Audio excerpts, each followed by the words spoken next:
Good morning, or good afternoon, or good evening, wherever you may be from the San Francisco Bay Area. I'm Roland Greene, director of the Stanford Humanities Center. I want to welcome you to our informational event today, and thank you in advance for attending. It's a quiet time at our center right now. The New Year's Fellows haven't started to arrive yet, and our staff is preparing to launch our many programs, not only fellowships, but research workshops, lectures, and other events in a climate of uncertainty about the state of public health. Whatever the limits on in-person contact turn out to be, we are looking forward to an intellectually lively year at the center, and we hope you will want to join us for many events, either in person when that is possible, or live on Zoom, or by viewing our recordings after the fact. Today's webinar is the realization of an idea we've often had in the last couple of years, to bring prospective applicants to our external faculty fellowships some insight into our selection process, and to discuss in public with former fellows and selection committee members what makes a strong application. Every year we have plenty of powerful applications, of course, and many more than we can award the fellowship to. And in a strictly quantitative sense, we don't need more. But in another qualitative sense, we absolutely need more and more diverse applications in order to realize our mission as a humanities center that cultivates the very best research in our disciplines worldwide. We often see applications that make us say how much better this could be if the candidate had seen the proposal as we see it, or had framed their work differently, and so on. And now and then we hear from applicants at US institutions without a strong research culture, or at overseas institutions, or who are in the roles of adjunct faculty or independent scholars, or who, whatever their professional situation, have simply never applied to this kind of fellowship before, and all of whom will sometimes inquire about the culture of our selection process, which can tacitly amount to a question about whether their applications are really welcome. Well, one of the motives of today's event is to extend a hand to everyone and say, not only is your application welcome and encouraged, but by way of encouragement, we want to do what we can to bridge different academic cultures by explaining ours. The insights we offer you in the next hour or so may not provide a checklist of items that will make every application competitive, nor will we necessarily give absolutely consistent advice. But we've convened a few speakers with a great deal of experience at the Stanford Humanities Center to talk in some detail about their experiences of the fellowship process as both applicants and members of the selection committee, and of course, to answer your questions. We're aiming to divide the hour in half. For the first 30 minutes or so, we will explain our process and give general advice, and then for the remainder of the time, we will take your questions via the Q&A feature on Zoom. And of course, you may start posting questions anytime. First, let me say very briefly a few words about the mission of the Stanford Humanities Center. For 40 years, we've offered the most ample opportunities of any university-based humanities center in the US. We award fellowships for faculty from other institutions as well as from Stanford, for PhD students completing a dissertation, for advanced PhD students who are making the transition toward a postdoc, for postdoctoral scholars from other institutions, and even for undergraduates writing a senior thesis. All of these scholars, more than 40 in all, come together in our building, where we present work to each other, exchange ideas as they develop, and learn from one another in both formal and informal ways, often at lunch, which we share 4 to 5 days a week. At the same time, the Humanities Center sponsors a slate of research workshops, 18 in the coming year, in which faculty, graduate students, and visitors present their work in progress. The topics span the humanities and the interpretive social sciences, and are often interdisciplinary. For example, arts and justice, cognition and language, data scarcity in the ancient Mediterranean, fashion studies. Many of these workshops are central to the intellectual formation of their members. And of course, the fellows are welcome to participate. And finally, the SHC sponsors an ambitious agenda of public events, all during the year, featuring thinkers in every field whose work we not only hear, but engage with in conversation. We choose these speakers not because they're the most famous scholars in the world. Sometimes they are, of course, while many are emerging figures in their fields, but because we think they have something to say to the community we have assembled. We have 12 such major events planned for the coming year, and our new default mode will be to hold events in person when possible, and at the same time, broadcast them via Zoom to the world. So overall, what the Stanford Humanities Center offers are experiences that enlarge the horizons and deepen the meaning of the work that's produced here. I sometimes tell people, prospective fellows, bring us a book project, let it absorb the experiences that we enable for you, and at the end of the year, that project will be considerably enriched to raise the sights and to elevate the trajectory of current thinking in the humanities. This is what we do and have done for 40 years. Today's audience is about 80 people, and I'm pleased to see so many of you who have applied to our fellowship in the past, not to mention some distinguished scholars who, as far as I know, have not applied to us before. Whoever you are, you're all welcome today. Now, to begin the program, I'd like to introduce Dr. Kelda Jameson, the manager of our fellowships program, and Kelda will speak for a few minutes to describe our process of selection. Good morning, or evening, or night, wherever you might be. Thanks so much, Roland. So as Roland mentioned, I'm the fellowship program manager at the Stanford Humanities Center, which means that I administer from a logistical point of view, the application and selection process, as well as overseeing the programming for fellows who are in residence. So this morning, I will talk briefly about the selection procedures, and I'm, of course, happy to answer more detailed questions in the Q&A about any aspect of our application process, of the fellowship experience itself, and of the intellectual community that we strive to build here at Stanford. So with that, each year, we receive approximately 300 applications. These come from all over the US and dozens of other countries. They come from a wide variety of disciplines across the humanities and the qualitative social sciences, and include all ranks, contingent and non-tenure folks, as well as those at every stage of the tenure track process. In case it's of interest, typically the sort of slightly largest percentage of folks come from the late assistant, early associate category, followed closely by senior folks. But again, we see people from every kind of institutional background. In the application, you'll notice that you'll be asked the date that you received your PhD. There's a basic criteria, which is that you must be at least 3 years from your degree to even apply. But the reason that date is there is that we divide files into junior and senior based on years from PhD. We do this because it's just a starting rubric. We care deeply about having representation across all stages of the career trajectory. And so that's one way that we immediately can sort of take a look at our pool and see whom we have in our finalist conversation.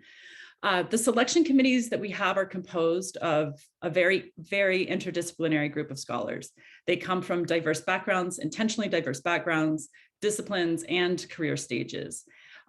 They are themselves a mixture of Humanities Center affiliates, by which we mean former fellows, and as well, outside scholars as well. We want to make sure we're getting fresh eyes. We want both people who understand what the center is like and what we offer here, but also we want to make sure that we're jolted and introduced with new perspectives and new ideas all the time. So we seek a balance there on our committees. One thing to note is that Stanford faculty do not review applications for any of our external fellowships. There are 2 rounds to the selection process. There's a first round stage that we often call internally the screening stage, and then a final selection stage. In that first round, each application is read by 2 members of the screening committee. Again, these are folks from across disciplines. They are working on different time periods in different geographical areas, and they employ a range of methodological and topical expertise in their own work. Each application file receives 2 ratings because it is read by 2 folks from the committee, along with some substantive commentary and feedback that gets fed on to the next stage. We average and sort those 2 ratings into a smaller finalist pool of about 50 files, which goes on to the second round, the selection committee. The selection committee then reads all of those files in the finalist pool. And over the course of a very lively and engaged and extended meeting or series of meetings, the selection committee determines the list of final awards. In addition to originality and intellectual distinction of the applicant's previous work and the project that's being proposed, we also care very deeply about the candidate's ability to contribute to a robust and diverse intellectual community here at the center. This meeting is one of the most, it's my favorite day of the year. It's intellectually as exciting as anything could be. It's also excruciating because there are always so many stellar projects and so few awards that we can offer. And it's painful and also just a really, it's a privilege to be in that room. Offer letters tend to go out from us in the late winter, early spring, which we mean February, March-ish. The process can take a surprisingly long time, and we're appreciative of your patience. We know that it's not easy, especially if you are weighing an offer from another institution and need to make a decision. If that's the case, you're welcome to reach out to us. You can find the sort of general fellowship information email on our website. Or you can reach out to me directly, and if I can, we'll tell you where you are in the process. We can't do that on a huge scale, but we certainly do that for folks who need to know in order to say yes or no to someone else or to another institution. In general, you'll find quite detailed information about things like eligibility, what the application content includes, our stipends and financial support, some general selection criteria, what the experience of the fellowship is like on our website. There's two great places to look. The external faculty application page has all the sort of bullet points of those things. We also have an FAQ page that's linked and easy to find, that's called additional resources, that contains some of those frequently asked questions. So you might look there first if you haven't had a chance to do so, and see if you can find what you're looking for. If not, ask your questions today, or be sure to be in touch with us. We're happy to help. So I know that my colleagues here are going to speak a little more in more depth about the criteria that are used for the evaluation of the applications themselves. So let me turn it back to Roland, who will introduce our other panelists this morning. Thanks.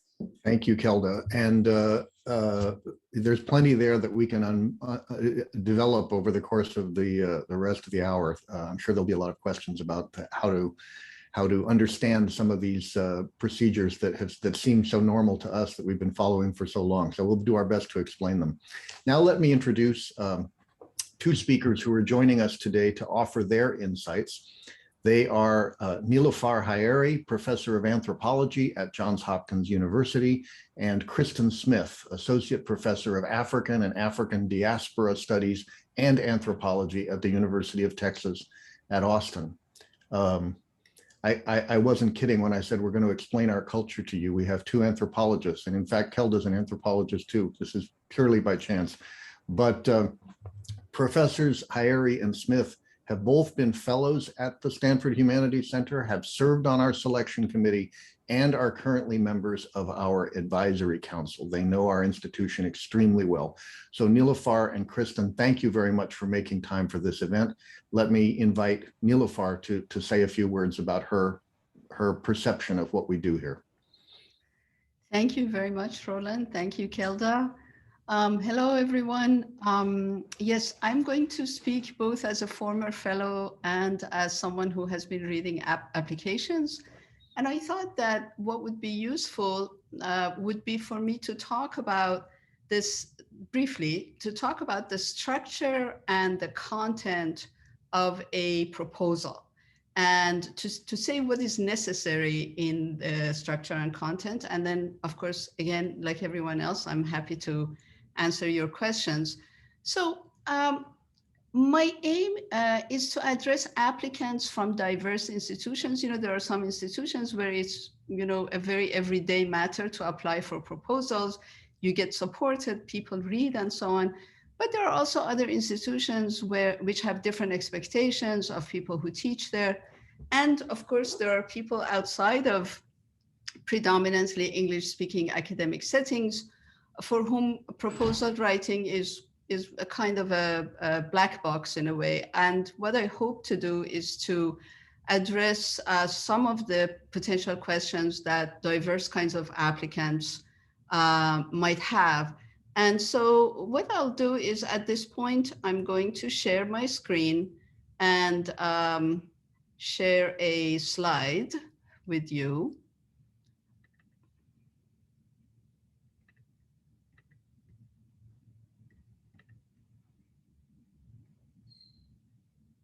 Okay.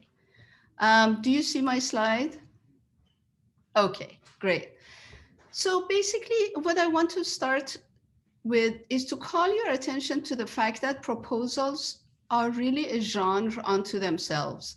They are different from other kinds of academic writing, different from writing an article. And it's good to pay attention to that and sort of, play the game a bit, pay attention to what kind of genre this is.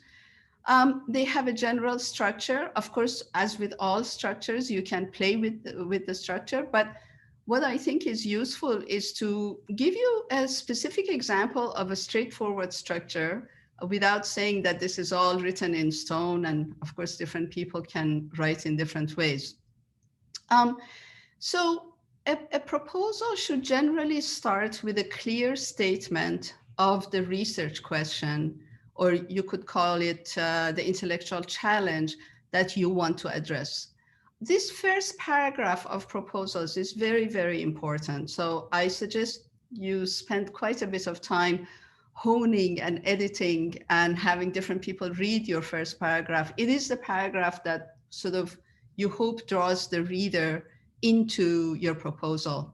So having stated what your research question is as clearly and hopefully as persuasively as you can, then you need to give some context to it. And as Kelda explained, a lot of people who read your applications are not exactly in your field. They are mostly humanities and in qualitative social science, but they are not exactly, they may not be exactly in your field, but you want to make sense to them as well. You want to write in a broader way. And so you give a context. That context can be a historical background of the kinds of discussions and agreements and disagreements. It should shed light on why and how your question has emerged. And this background information familiarizes the reader with your world, with your particular intellectual context. Having done those things, then you need to talk about methodology, by which I mean your proposal should offer a discussion of what kinds of bodies of knowledge you have identified as important in tackling your research questions. So it could be archives, it could be various sets of statistical data perhaps, or questionnaires, or it could be that you need to do some field work. Generally, you've already done the field work by the time you apply for a Stanford Humanities Center fellowship. So you do need to clearly talk about the bodies of knowledge that you've identified for your question. And then you can sort of move to the latter part of the proposal with a restatement of your research question. What are the stakes? You don't want to leave it up to the reader to figure out or to guess what the stakes of your proposal is, what the stakes of your questions are. Why is your question important? These are the basic parts of a proposal.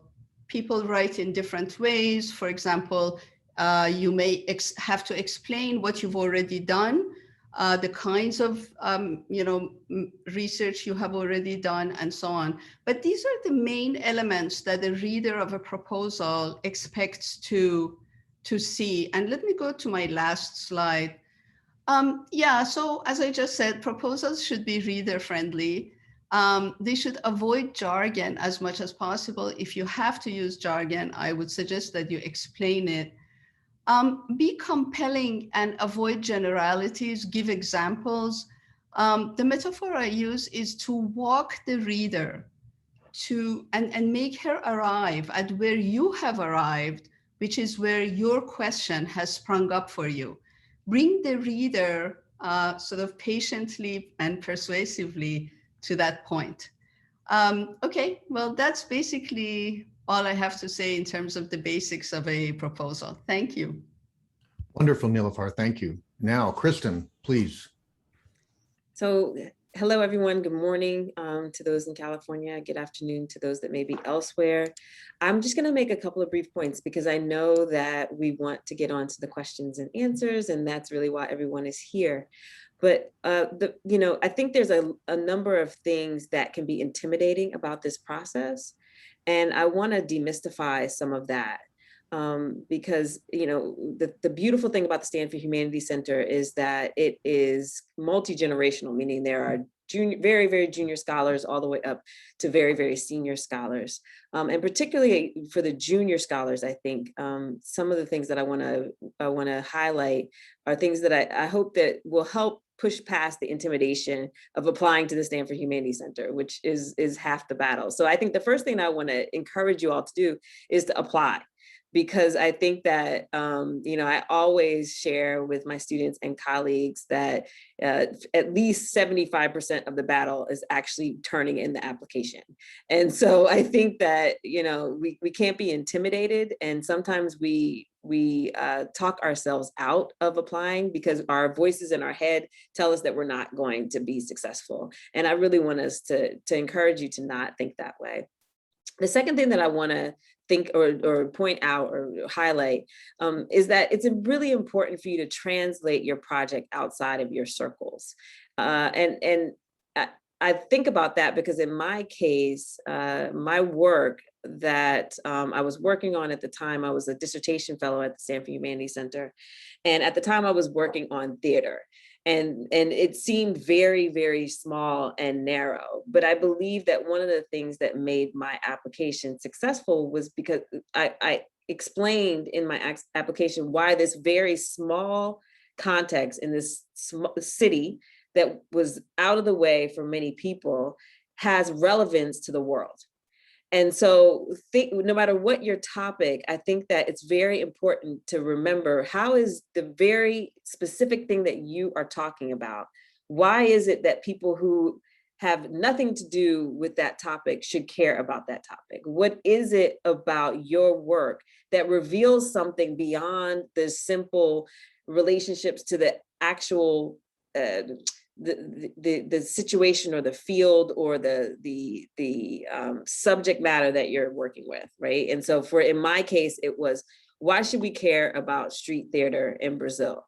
And so I thought about that question and thought about how street theater reflects social processes that are much bigger that help us to think about the relationships between performance and the everyday, and that then tying to the humanities, et cetera, and processes of racial formation, et cetera. And that was a million years ago, but it's a good example of how you take something very narrow and then make it relevant. And I think particularly for junior scholars, I would very much encourage you to translate outside of your circles. Right.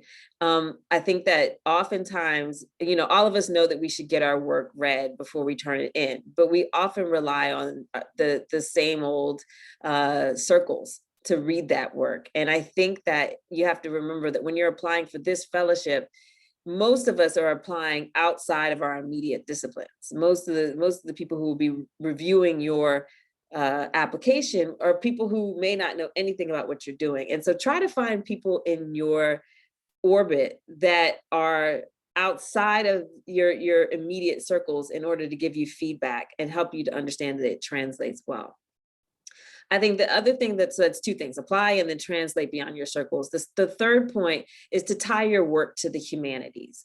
I think that as an anthropologist, I think about this a lot because I'm technically a social scientist, although I'm sure many people would question that. But I think that remember that how is this a humanistic project? How is the project that enriches the humanities and reflects the humanities? And that's a question that you should be considering and thinking and engaging with. What is your work speaking to in terms of the mission of the Humanities Center and the work that the Humanities Center does and humanities writ large? And the final point that I would make is to consider the horizons. So what is beautiful and special about this particular fellowship is that it's a residential fellowship in a way. You don't actually sleep at the location, but you do come in every day when the pandemic permits and engage with one another and dialogue with one another. And so one of the things that I think is really important for an application is, what is it about this unique environment that will enrich your work, that will enrich your project and help to catapult it forward into a new direction, a new horizon, and make it even grander and bigger than you could have imagined. And so I think that, to me, if you can keep those things in mind as you're applying and really hold them close, then it will strengthen your application greatly. Thank you. Bravo. Thank you so much, Kristen, for making those, especially that last important point. I too am a former fellow, and a million years ago, I had the experience that you're alluding to, where I came with a project. I thought I knew what I was going to do, and my year at the center, it was as though somebody unscrewed my head and screwed it back on again. And when I left, the project was substantially different than what I had come in with. And it took me a couple more years to finish it. But, there's really nothing more enriching for serious intellectual work than this kind of an environment, with all of the incidental contacts that we make possible, with all of the people we bring through, with all of the kind of contingencies that are built into our process. It has so many unforeseeable benefits for people's work. So I'm glad you point that out. Okay, we're at the 9:30 mark now, and I think we're going to turn to some questions. And I think the way I'll do this, I'll just try to move through the Q&A as I see it, and perhaps pose some questions of my own. Now, some of these questions are about the process itself and are fairly objective questions. And in fact, some of them can be found on the FAQ on our website that Kelda alluded to earlier. So when they are that kind of question, maybe I'll hand it over to Kelda and she can quickly say something and point you to more information on the FAQ. And then others are more, I would say, more interpretive questions, more subjective questions about which some of us may have different opinions. So we will try to sort out the questions in that way. The first one is a fairly objective question, and I'm going to ask Kelda to address it. What are the disciplines that the SHC includes? Sure. So you can go to the website, and we have a sort of definition which is really perhaps frustratingly broad. And it's frustratingly broad in a sense because we want to be open. We don't have a bullet point of these 4 departments that we are mainly looking for. So the first place to go is to look there and see that list. But in general, anything that would be considered within a humanities department in a typical university setting, and social sciences that are broadly interpretive, use qualitative data, that are concerned with questions of value, of meaning, are those that tend to feel like a good fit in terms of disciplinary background. But we are open. I would say we don't typically support creative projects. So we don't do fine arts and creative writing. That's not the kind of intellectual home that we can sustain or that we can support as well. But it's and if anyone, again, just to say, if you have a specific question, you're in a funny place of your own location and you're not sure, you're in this kind of a department, but you do this kind of work, just write to me and I'm happy to sort of elaborate and have a back and forth about any of those, any specifics that might not be answerable by what we have online. And the only thing I would add to that is that in our meeting that Kelda mentioned, where that intellectually exciting meeting where we try to figure out the finalists, we enjoy moving the fences around and saying, this person seems like they're really on the border of the humanities, but let's imagine them inside the fence rather than outside the fence and try to imagine how they could be part of our community. So in general, we try to be as inclusive as we can about disciplinary boundaries. Here's another question. I think maybe this is a good one for you, Kelda, too. Are joint applications, such as a collaborative book project, eligible to apply? So again, we just recently included this in our FAQs because it does come up on occasion. The short answer is any person who's part of a collaborative project would need to apply as a self-standing applicant. And so it's relatively unlikely that every one of those applicants would be successful. And so you would need to have a backup plan or a sort of plan B in case you weren't all here together. In general, the center, the majority of applications and what we tend to support are individual projects, precisely because we have so many to support. So it's not, but so I hope that answers that question. There's a little bit more detail about this in the FAQs as well. Okay. Now this one is really for all three of you, and anybody can jump in and answer this. At what stage of research should one be applying for the fellowship? That is, does it have to be an almost completed book?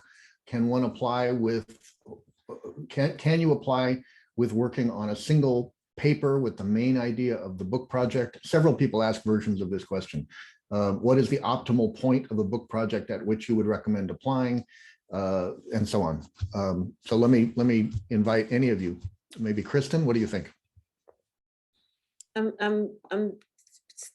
was thinking here, and I honestly think, and correct me if I'm wrong, but I honestly think that having at least a good portion of whatever the project is done completed is probably the optimal situation, because I think the people who get the most out of the fellowship are people who come in with a project that is formed but not complete and set in stone, and then dialogue around that project and can make adjustments to it based on the year. And so I think that I don't think that someone who would come in with a very nascent project would get the most out of it. I think that those who are advanced but not so advanced that they can't receive feedback, I think that that's probably the best stage of things. Nilüfer, do you agree? Do you have anything to add? I certainly agree. I think that maybe, for example, speaking of my own situation, I'd say if you have a fairly clear conceptualization of your project, so you have sort of a gestalt that you've kind of worked out, and maybe you have a couple of chapters, the center would be really good for that. This was my own situation, and I ended up reading a lot as a result of talking to a lot of people during lunch. And so the rest of the book that I hadn't written very much got formed that way. But I did have a fairly clear idea of my project, and I had kind of worked out its various parts. Okay. So I agree that if it's at a very nascent stage, probably the center would not be that useful. Mm-hmm. Okay. We have a couple of questions that I think I can answer myself very briefly. One person asks, for scholars who are applying to work on a book project, do you expect they will already have a book contract? No. And in fact, that really has little to no bearing on our largely qualitative evaluation of the project. Somebody else asks, would a project have to draw on specifically library resources at Stanford? Would you consider a project that is at the write-up stage with archival research completed? I think this goes back to what both Kristen and Nilüfer just said.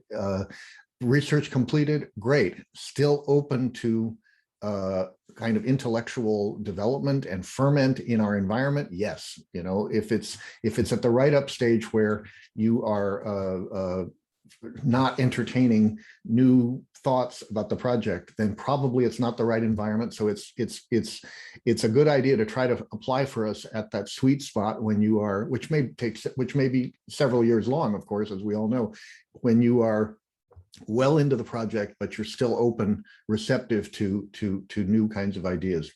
And then finally, do you support book projects aimed at audiences beyond the academy? Yes, absolutely, and we welcome them.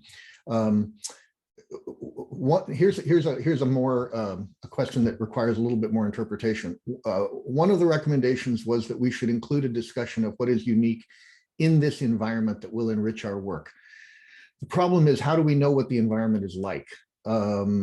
Scholars usually apply for these fellowships because they want the time and peace without teaching and administrative obligations. And two or three people ask versions of that. How do you represent what you would contribute in this environment that makes your application seem to be one that needs the residential experience for the work to be at its best? How do you communicate that, Nilüfer and Kristen? I think that one thing that's very important to communicate, and of course not just to communicate, is to show that you are open to cross-disciplinary exchanges, and you look forward to enriching your own thinking. I think one of the most interesting things about the center is the broadness. There are no disciplinary walls. People don't say to you, if you start talking about your project, they don't say, "Oh, sorry, I'm not in that discipline. Go talk to somebody else." There is such openness, disciplinary openness, and I think that the way you write your project and the way you articulate your goals should show your openness to this cross-disciplinary exchanges. I'll agree with that. And I'll also just add that I think that I understand for people who may not be familiar with this particular fellowship, that most of us want to go, get a fellowship to go and hide in a really nice closet somewhere and not talk to anybody for a year. I know that's my dream, but I think the thing about the Stanford Humanities Center that is so important, I don't believe that people get the most out of it when they are really wanting pure isolation. This is not an isolation fellowship. Those fellowships exist, but this is a fellowship that's built on community. The idea is to build community and to talk to one another. When we're able to be in person, everyone has an office inside the building. And while all of us are writing during the day, most of the day, part of what makes it beautiful is when you get that writer's block, being able to go and knock on your neighbor's door and talk out an idea, being required to go to lunch every day and listen to your colleagues. That, it's a much more social fellowship than some of the other opportunities that are out there. And so I think that the people who get the most out of it are the people who come wanting that social interaction and not hoping for isolation and then getting there and resenting the social interaction. I think that it benefits from a sense of community and community building and openness. And, as somebody who's a performance studies scholar as well, and a sense of play, we had fun when we were for the year, we joked around and we hung out. And so I think that that lightness really helped the writing process tremendously. That's great. Now, let me just throw in one more specific thing added to what both of you have said, which is if you are an applicant and you are trying to demonstrate your ability to fit into a residential environment. As I mentioned at the outset, we have in this coming year 18 research workshops that will be listed on our website the first day of the year. If you were to put into an application, I'm especially interested in the workshop in cognition and language and would love to be an active participant in that group. Or if you were to say, we have all these public events where we invite lecturers, both, as I said, both very eminent people in their fields, but also really up and coming people in their fields. If you were to say, and I would really, during the year, I would really love to be involved in choosing speakers at the Stanford Humanities Center and recommending people in my field that I feel would have something to say to the rest of the community. Those are very concrete things you can say based on information you can get from our website that helps you to help us imagine where you would fit into this community. So it's very doable, and you should be thinking along the lines of what Nilüfer and Kristen have said. a couple of people ask this question, so let me try to sort of synthesize it into one question. Can we speak a bit about reference letters? What do you expect of letters of recommendation? How should I choose recommenders to reflect the merits of my project or my scholarship? Is it a disadvantage to have letters from your PhD committee? Do you expect letters from scholars from different institutions? I don't know who should start with that one. Maybe Kelda? Sure. I think we say a little bit about this in the section on applications, but in general, what you're wanting the letters to do, one way to think about it is you want the letters to reflect and amplify what's already in your project or what's already in your statement in terms of who you are as a person and a scholar, the work you've done before, and your new project. So ideally, the folks that you're asking for letters, it's not so much the big name in the field, because again, the people reading the file may be from completely different fields and not recognize that that's like the star-studded name.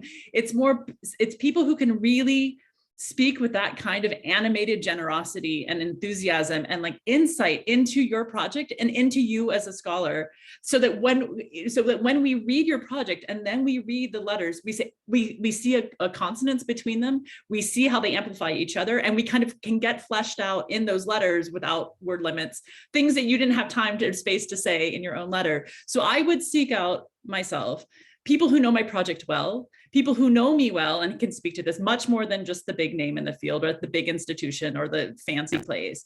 And ideally, folks who can represent your growth as a scholar and your trajectory as a scholar as well. So to the question about your dissertation committee, and again, this is one reason that we have that 3-year sort of frozen period. We ask you not to apply unless you're at least 3 years out from the PhD, is that we want you to have started growing and extending your network into your field and into the conversation beyond what your committee was. So it would be ideal, on that same note, to have letters that speak to you not just as the graduate student that they knew 3, 5, 10 years ago, but as the scholar you are now and where you are in a kind of broader constellation of conversations and in your own work.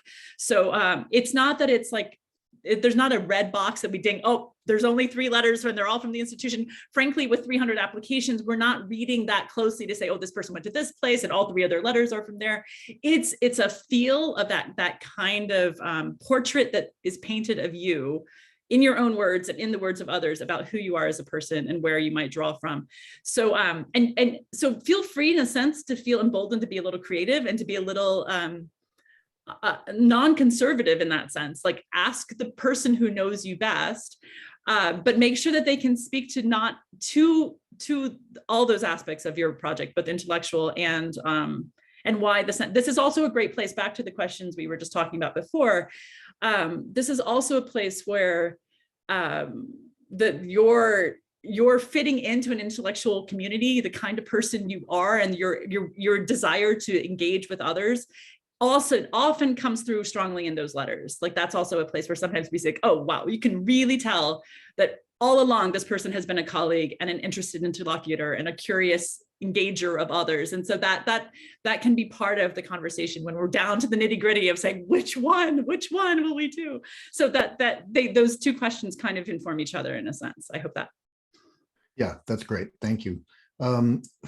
Here's another one, and this is, I think, for all 3 of you who will have perhaps slightly different views about this. I don't know.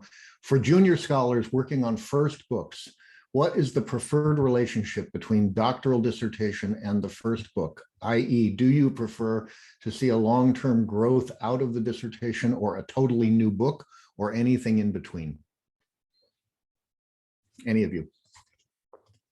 Well, I'll quickly jump in on the first book question. This is something that we just added to our FAQ list precisely because, well, again, I think Roland said this earlier, there's not we tend not to have, we try to strike a balance between black and white ironclad rules and the kind of flexibility to accommodate a really heterogeneous pool of scholars and scholarship. And that's, where we want to be.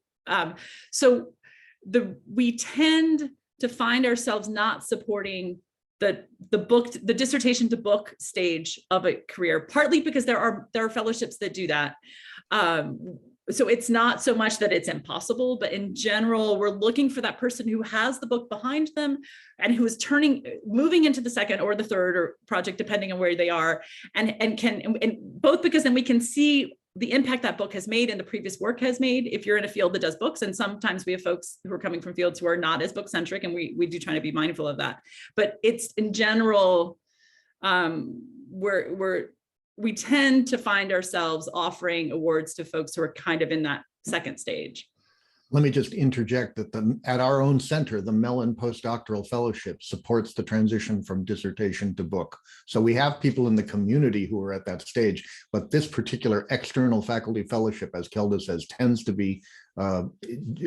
generally tends to be awarded to people who are a little bit past that stage.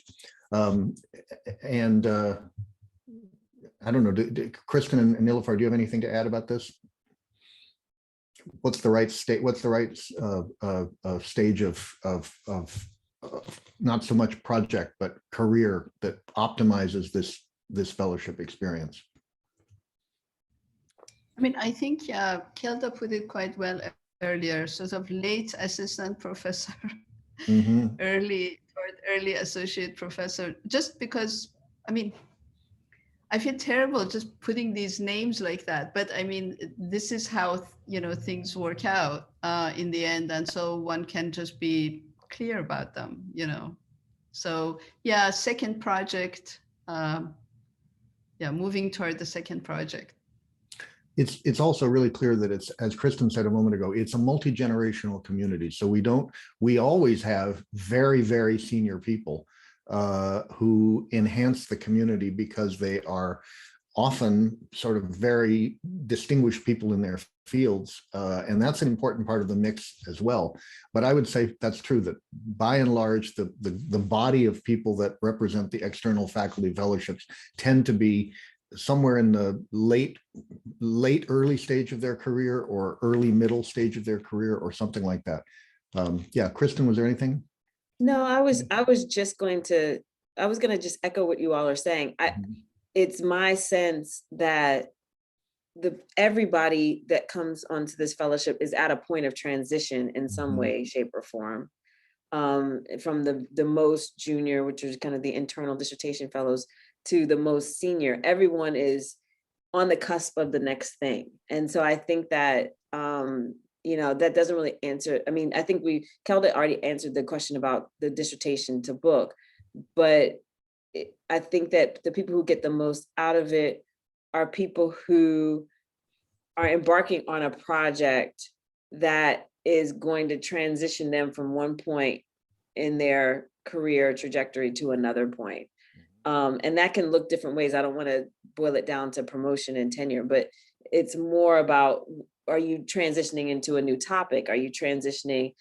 Are you strengthening? Are you about to launch a book about something that is a new turn in your work? I think everybody is doing something along those lines. Yeah, good. I jump in with one additional thing to point out in terms of the project.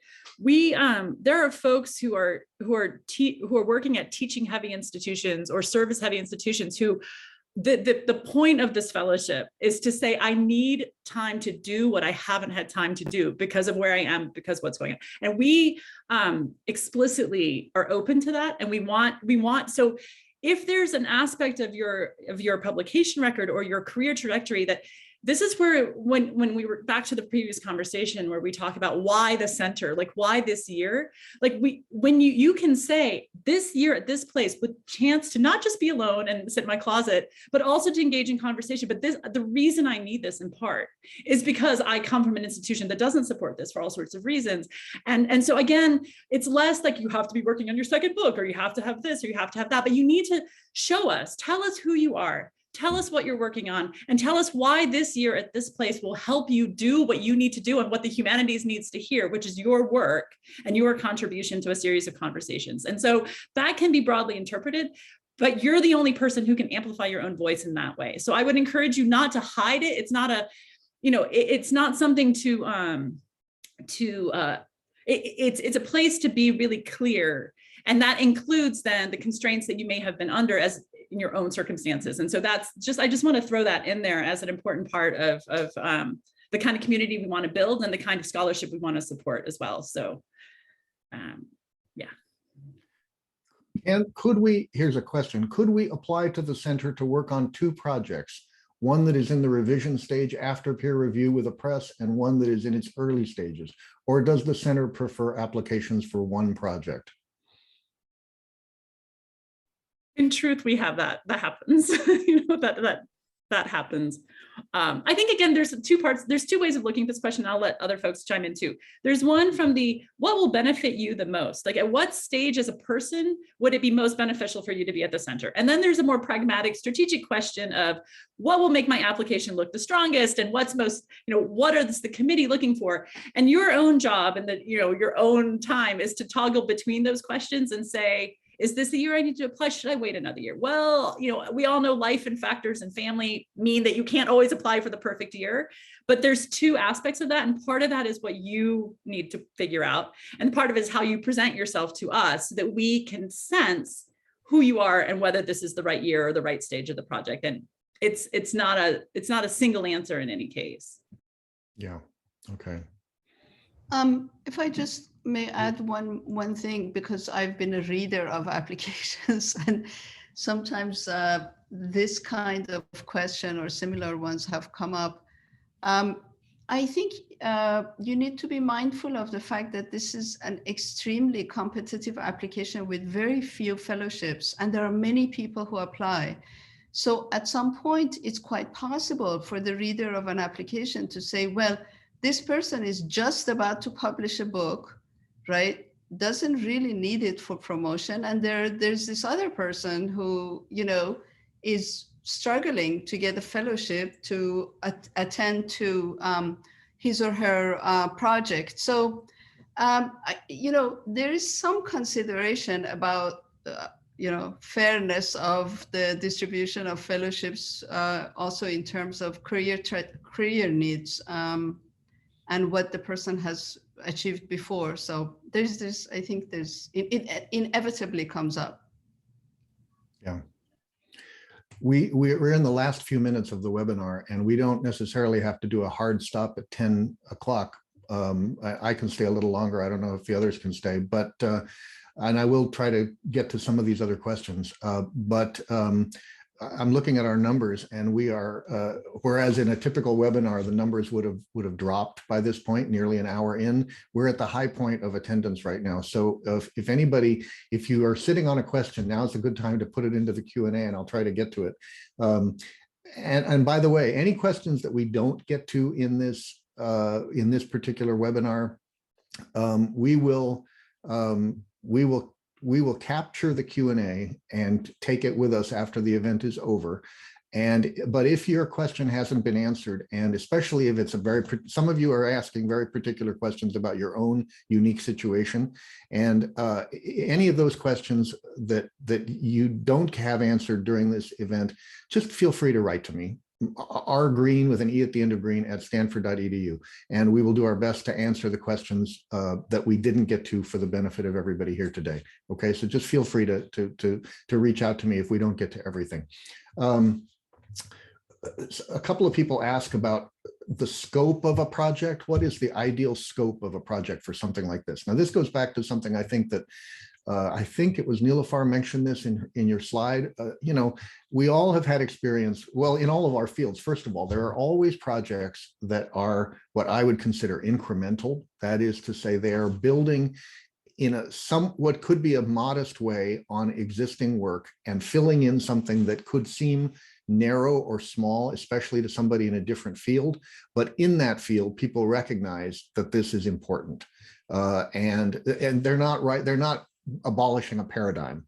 They're not you know, writing a synthetic, completely new approach to their field. Rather, they're building very deliberately on what has come before.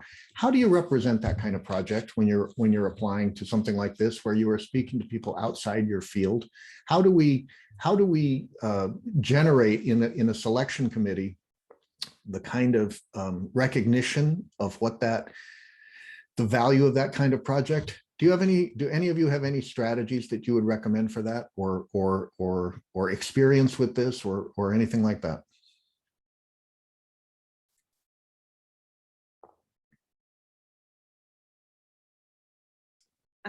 I'm hesitating. I could probably take a stab at it.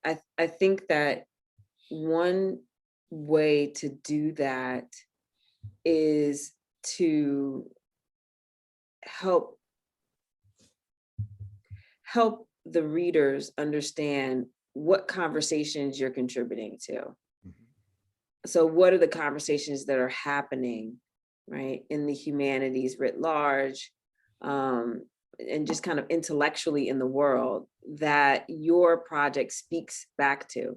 Because sometimes it's just a simple matter of helping people to connect the dots between the work that you're doing and work that they may already be familiar with, right? Because I'm aware, and this is something that I learned through this process, you know, sometimes it seems really obvious to us what the contribution is, but it may not be obvious to everyone else.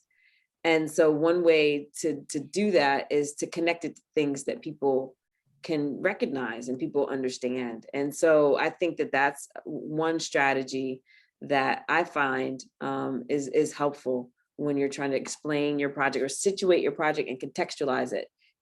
So not just getting into the weeds of the project, but also taking a step back and saying, and this is why this matters. This is why this is important and relevant to people beyond the world of, you know, Dr. Seuss specialists or whatever. I mean, I think that it's just taking a step back and giving people perspective on your work. Yeah.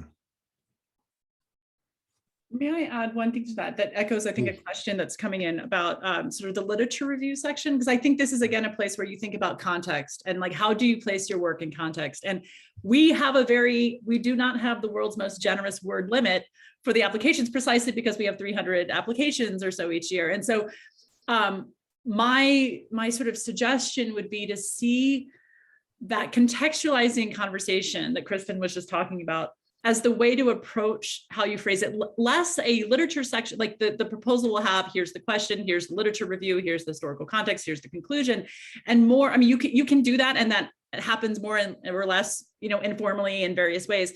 But if from a kind of lens shift perspective, you say, what is the conversation that this project is in? Like with whom am I interlocuting? With whom am I having an intervention? Who's my audience? And let me make clear in this, while folks have long argued X, and some people have argued, I really want to suggest that we do Y, and here's why. Y happens because of this. So it's less so-and-so date, so-and-so date, and so-and-so date all argued such and such. I, on the other hand, because A, you're using words on dates and names that the reviewers may not even know those big names that you're having a conversation with or that you're indexing. What you most want to do is sort of gesture to the stakes of the conversation and what your intervention is. And you can do that without actually sort of a bibliography at the end. There were questions as well about how to sort of fit in citation practices and so on. And in general, this isn't a research paper or an article where you're being read by people within your field who are going to ask, why didn't you cite so-and-so? This is a place where you're saying to people outside your field, I do this, and it's important because, and here's why I should be at the center to complete the project. So again, the texture of the words that you're using and the conversation you're in is a slightly different one than a kind of strict section, citation. So I hope that helps also. It's both a scope of project question and a proposal genre question, I think, that can maybe can help. Yeah. I'll just add a little bit to that. I think that if you can articulate the intellectual horizon within which your particular contribution is located, then the reader can understand. You don't need to give a review of the literature, so-and-so said this, so-and-so said this, but there is an intellectual horizon. You may not be at the end of it, but you are a part of it. Mm-hmm. And you can show that your work is a part of where this intellectual horizon is going and why then it's a step, why it's important. So it's going back to also the incremental kind of. Yeah, and if you do that well, in my experience, and locate yourself against that kind of horizon, in a way that takes the place of the conventional literature review, which in our system, because the word limit is so strict, to be honest, you don't really have room to do a proper literature review the way you might be used to in other settings. So what Nilüfer is suggesting is something that in a way takes the place of that, and it's a little harder to write, perhaps. This goes back to what she said about this being a genre on its own. It's probably different from the way you've written other applications in the past. But if you manage to pull it off and locate yourself against that horizon, that's a very important, I mean, that really makes a very competitive application. Here's an important question. What about scholars who have the disadvantage of being from countries where there is difficult or limited access to the most current articles and books in their field? They would see your fellowship also as an opportunity to do research at an institution with excellent libraries and resources. Such scholars' project might have great potential, but not yet enough research done simply because it's not possible. Who wants to go first with this? Kelda. I'll just jump in quickly to say, similar to what I was saying before, this is where you present yourself as a person and a scholar. And this is where you say, I am this person, I'm writing from here. Here's what I want to do. Like, you don't have to pretend to be somebody you're not, or some idea of what a Stanford scholar looks like or something. What you want to do is tell us your location, your project, your question, your ambition, and present it as clearly as possible. And if part of that ambition in that project is to say, this is the year that I would be able to access and like enrich my project in these ways, not just in conversation with folks at the center, but this archive at Hoover or at Greene or wherever, any of our libraries or archives, tell us. It's not inherently a mark against you that there's still research to do. Yes. We do not typically see this as the year of like conducting all the research because, to refer to our previous conversations, we want you to, ideally you're in the thick of a kind of argument and conversation already, like you're in some aspect of the meat of your book, because we just think you'll get more out of it if you're not just brand new.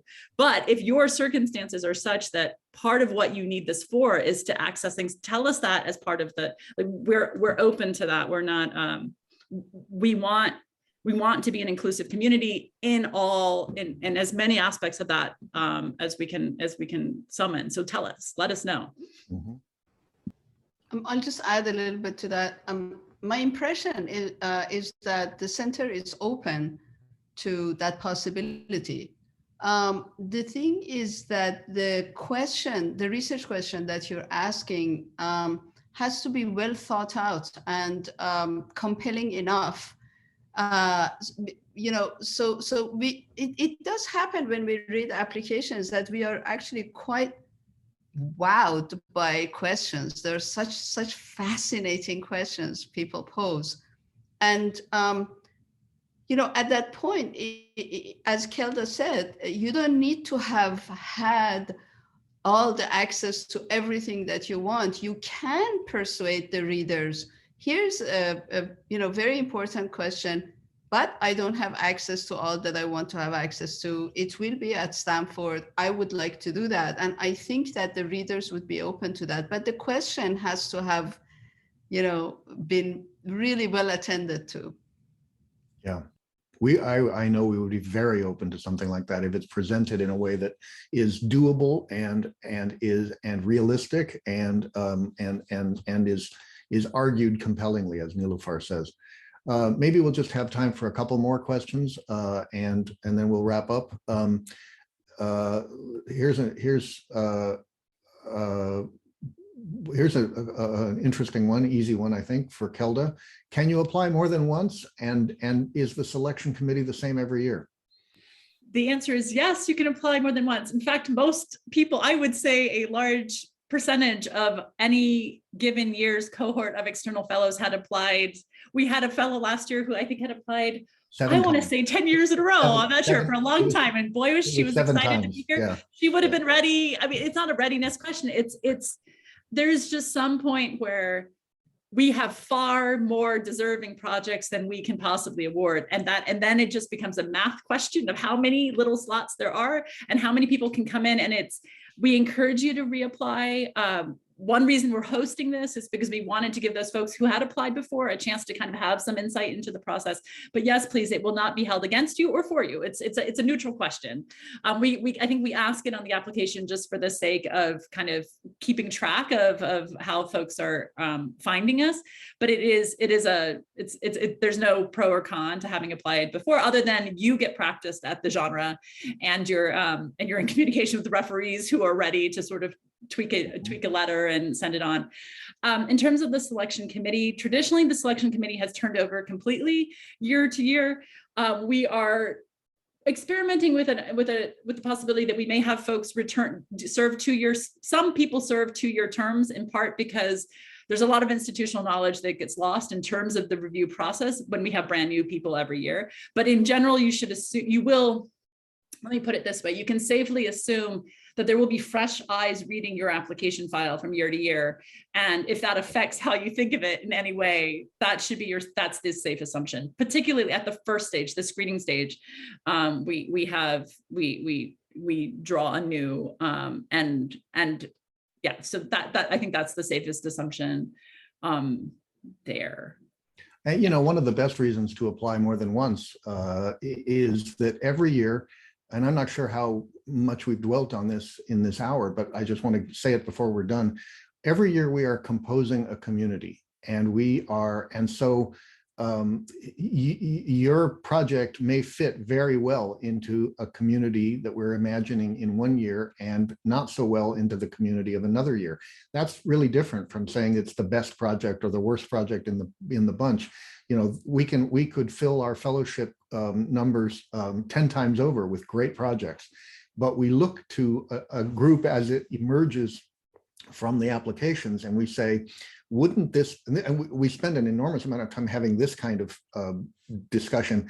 Wouldn't you love to see this person in conversation with this person? Wouldn't it be great if this person who is bringing a kind of understanding of this particular kind of methodology to bear on a conversation with this other person, where they would benefit from each other? The proximity would throw off some kind of sparks or some kind of intellectual excitement. And because that's important to us, your application, there's no way for us to judge it strictly qualitatively. It's also that we are, in terms of just a ranking, it's that we're trying to imagine you as part of a community, and in some years that will work out very well, and in other years it just may not. And so we do our best with this, because we're trying to, we're trying to represent disciplinary diversity, methodological diversity, different kinds of institutions, different historical, we can't have everybody working on the 21st century, and so on. And so we try to balance all of these factors in composing this group. And so for that reason alone, it behooves you to apply more than once, because you will the exact same project may fit very differently into an emerging cohort in one year than in another year. And now here's one more question. I think we'll finish with this one. And we will try not, Kelda and I especially, will try not to laugh too ruefully over this. Can you discuss how pandemic mitigation has shaped the daily life of fellows? If pandemic conditions preclude us from meeting together in person, would fellows still be expected to be in residence in Palo Alto, or could we work together from home? Take it away, Kelda. Well, first I'm going to pull out my crystal ball that predicts. I have this secret crystal ball that tells me what's going to happen. I'm the only one who knows what's going to happen with the Delta variant and global health and systemic inequity and all of those things. So here's what we say.